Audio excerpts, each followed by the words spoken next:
Um, right. Good evening, everyone. Assalamualaikum warahmatullahi wabarakatuh. Honorable speaker and distinguished participant, my name is Muhammad Fabian Fauzan with student ID 1111-200-209 as today's speaker. Thank you so much for your participation. It's such a pleasure to welcome all of you here. First of all, on this occasion, we would like to have a presentation from Group 7 of English Academic Program. But before we begin, I would like to introduce to you our speakers. The first speaker would be Ranti Dwina Tasyaningrum, and the second speaker would be Nabila Ferranizar. So without further ado, I will giving the room and the stage to the speakers. Nabila and Ranti, the floor is yours.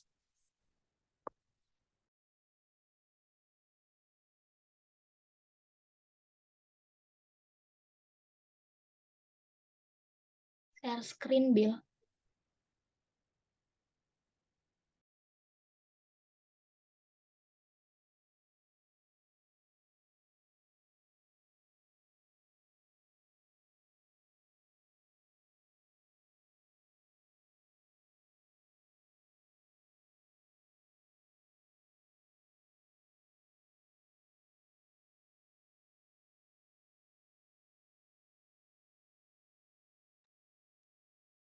Okay, thank you, moderator. First, I will explain about introduction. The era of 21st century is often regarded as an era technology. Technology today plays a very important role in our life. It's been a basis of growth of an economy. An economy which is pure in technology can never grow in today's scenario. This is because technology makes our work much easier and less time consuming. The impact of technology can be felt in very possible field one such field is education. The second, I will explain about what is stage. That's short for technology is a term that refers to a body of knowledge that it's employed to generate tools, create skills, and choose material for human use. That includes the use of material tools, techniques, and source of power to make life easier and more pleasant plus more productive.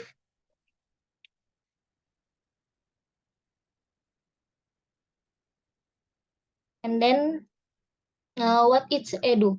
Edu source for education in its general sense is a form of learning in which the knowledge, skills, and habits of a group of people are transferred from one generation to the next through teaching, training, or research.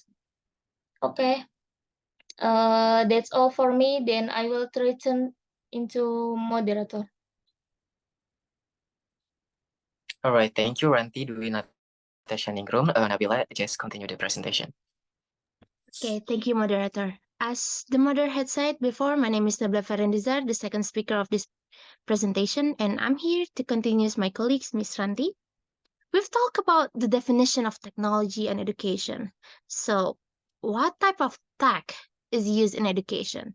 So, first off, there is a smart board, basically an interactive whiteboard that allows the teacher or lecturer to project an image, slides, infographic, video, anything from their laptop. It does sounds pretty similar to a modern it does pardon it does sound pretty similar to projector, but it isn't. You see, smart boards are touchscreen like a modern TV nowadays.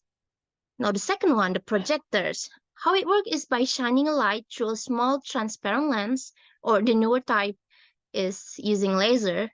The difference between projector and smartboard is that smartboard is touchscreen while projector is not. And then the third one, we have classroom PC. I remember when I was in high school, I went to vocational high schools for studying multimedia. We have spent a quite chunk of time spent there doing our project. It was so much easier and better than our crappy old laptops because our school just had an upgrade by Dana Boss. So we had a big screen and high power PC that doesn't sound like a jet engine about to take off. It was great. And lastly, we have Chromebook, a laptop powered by a Chrome operating system. Much lighter than usual laptop we were familiar of, but mostly used for essential only, not heavy duty projects. I don't think it's common in Indonesia yet. Only a few campuses or university had it, but I've seen school overseas that lend their Chromebooks to their student in school or bring it to bring it home or just in school to finish their assignment, etc. Okay, then let's move on. Everything in this world had their impacts on real life. It's also recurring on technology. Impact itself mean an effect on something or someone, whether it's good nor bad. So let's talk about the good impacts first. The first one is enhanced teaching and learning method. Technological development like digital cameras, projectors, mind training software, computer, PowerPoint presentation, 3D visualization tools, all these have become great sources for teachers to help students grasp a concept easily. It has to be understood that visual explanation of concepts makes learning fun and enjoyable for students. They're able to participate more in the classroom, and even the teacher get a chance to make their classes more interactive and interesting. Next, we have maximizing globalization. When school in different parts of the state, students can meet their counterparts through video conferencing such as Skype, Zoom meeting, Google Meet, without leaving the classroom. Well, I'm in my bedroom right now, so some sites such as like EF even offered an online classes for students to learn foreign languages online by pairing a group of students with a teacher from another country. The third one, the last one, is no boundaries.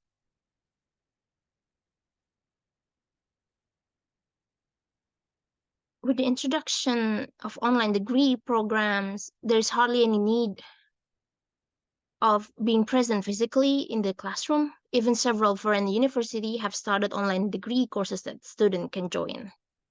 Distance learning and online education have become a very important part of the education system nowadays.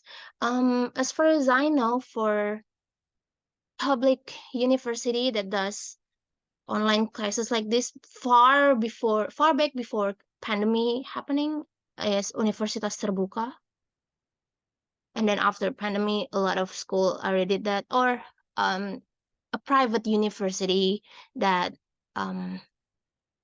student who is also working at the same time could also attend the class.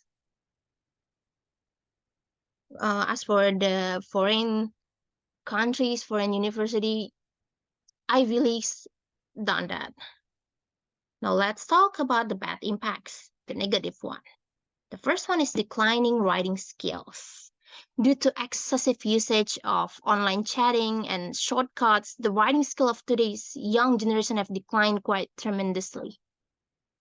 This day, children are relying more and more on digital communication that they have totally forgot about improving their writing skill. They don't know how the spelling of different words, how to use grammar properly, or how to do cursive writing. I feel guilty about this because I prefer to type it out instead of writing because I cannot even read my own writing. And yeah, spelling of different words, it happens all the time. Even the native speaker could not differentiate between there and there, your and your, with the apostrophe. The next one is increasing incident of cheating. Technological development like graphing calculator, high-tech watches, mini cameras, and similar equipment have become great sources to cheat in exam.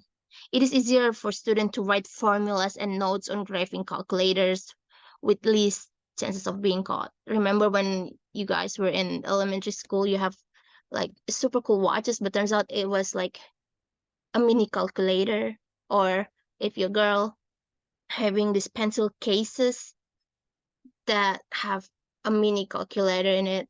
Most of my friends use it to cheating when they have a math exam. The last one is lack of focus. Chatting, text messaging has become a favorite pastime of many students. Students are seen playing with their cell phones, tablet days and night, very often between lectures. Being ever connected to the online world has resulted in lack of focus and concentration in academics and to some extent even in sport and extracurricular activities. Now, let's move us into this section, which is advantage and disadvantage. It's not conclusion yet, but you get the gist of it. For the advantages.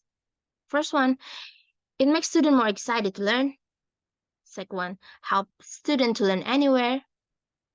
Third, adding technology skill for future careers. Fourth, decrease use of paper as green revolution. Although I kinda not really, you know, align with this statement because using devices means mining of cobalt and nickel for the battery, which I don't think it's green revolution. But anyways, now move on to disadvantage. The first one is student imagination is affected. Second one is health issues when it become overused, like getting fatigue when you're staring too much on your laptops or your phone by blue screen. And the third one is inequality, as in because technology is very expensive. Not a lot of people came from wealth family. They could not afford the technologies. So yeah, that's kind of inequality.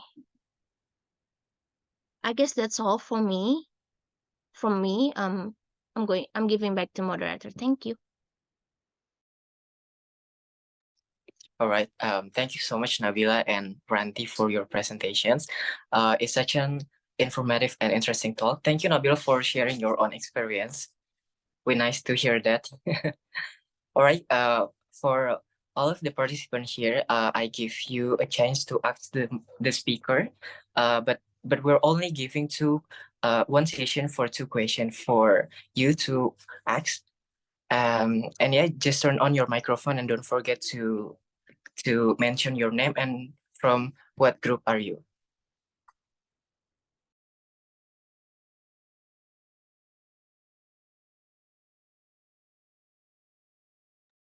Come on, audience.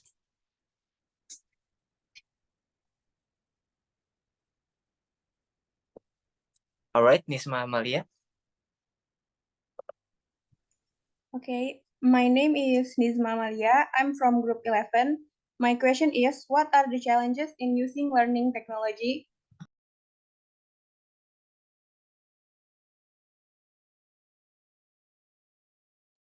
Okay, thank you, Nisma Amalia. All right. Second questions. I think I want to collect the question first and then the speaker just answering.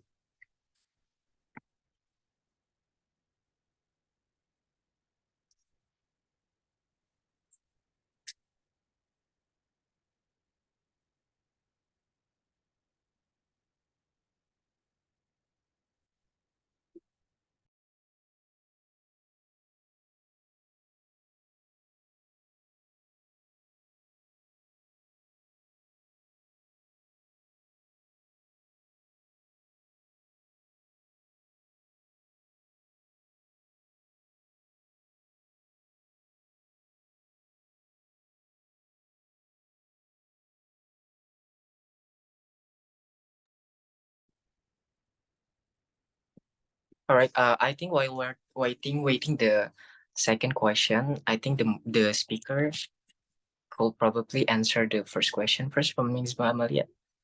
Whoever wants to answer, Nabila or Ranti.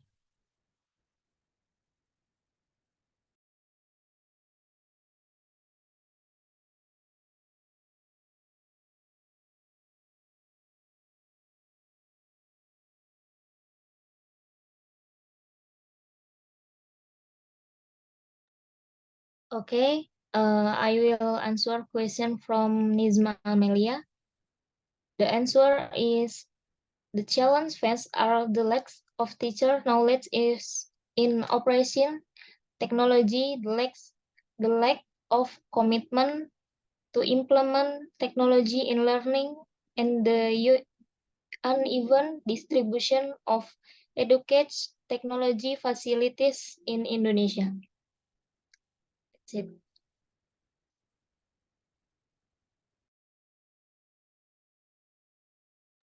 All right, thank you, Ranti, for answering the question. I think, Nisma, is it enough? Or do you want some more? Okay, thank you, Ranti and Fabian. All right, thank you, Nisma. All right, audience, for second question, just turn on your microphone. All right, Bindi. Okay, thank you, Fabian, for the chance. Give me a minute. I will ask about what is the role of technology in education today from you guys. Thank you.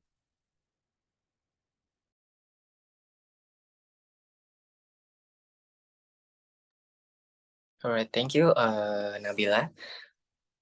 I'm sorry, thank you, Bindi, for your questions.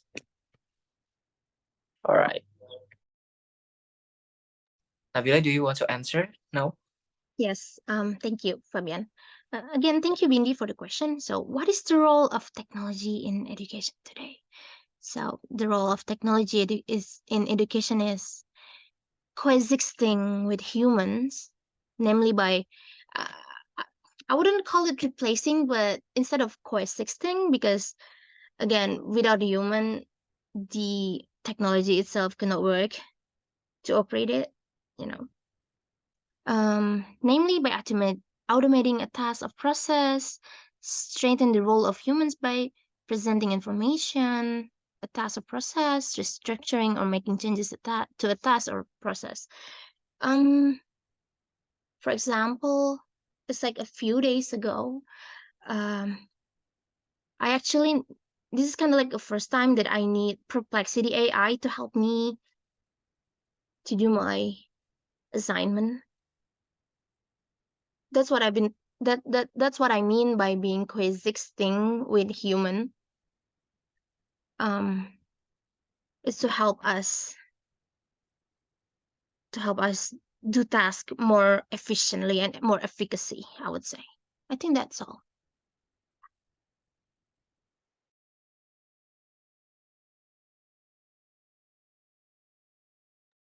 All right, thank you, Nabila. Well, I think there's also one questions from Nida Aulia. We'll take your. Okay, thanks, moderator. So, has already explained the impact of technology on education as a negative impact. So the question is, what efforts are made to overcome this negative impact? Thank you.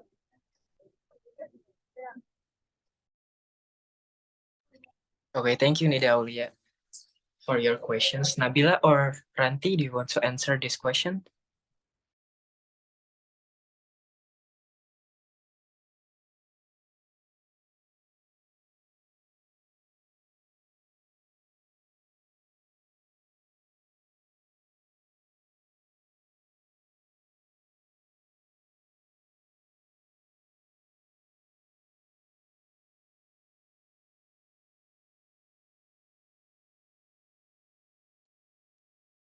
Okay, I will answer a question for Nida Olia. Thank you for the question. Nida asked, as already explained, the impact of technology on education is a negative impact. The question is, what effort are made to overcome this negative impact? The answer is effort to overcome the negative impact of technology in education is first one we could considering the use of information and communicating technology in education, especially for minors. The second one, not making information and communication technology the only media or means in learning in the sense that For example, not only downloading ebooks, but still buying printed books as a reference. The third one, optimal use of information and communication technology, but without eliminating ethics. The fourth, the government must be sensitive in filtering information that can be, sorry about that. The government must be sensitive in filtering information that can be accessed by students. And the last one is avoiding the use of sophisticated features such as cellular phones by minors and supervising their use. I think that's all. All right, thank you, Nabila. Thank you, Ranti, and thank you for all the audience who already asked. I think this is the end of our presentations, guys. But before to sum up, I will giving a closing statement or everything that I hope that it could be giving all of the audience and also the speaker, all of me or myself, beneficial things. So I think everything's in this in our era as a teenager and as a student, we have our important rules to make this things to make the tech and all of the technologies development as an positive or negative impact. And it's just our rules and our it's just our part of role as a students as well. So I think that's the end of our presentations. Thank you for all the audience and the speakers. Hopefully the presentation will be beneficial for everybody. Thank you for your attention. Wassalamualaikum warahmatullahi wabarakatuh. Waalaikumsalam warahmatullahi wabarakatuh. And recording.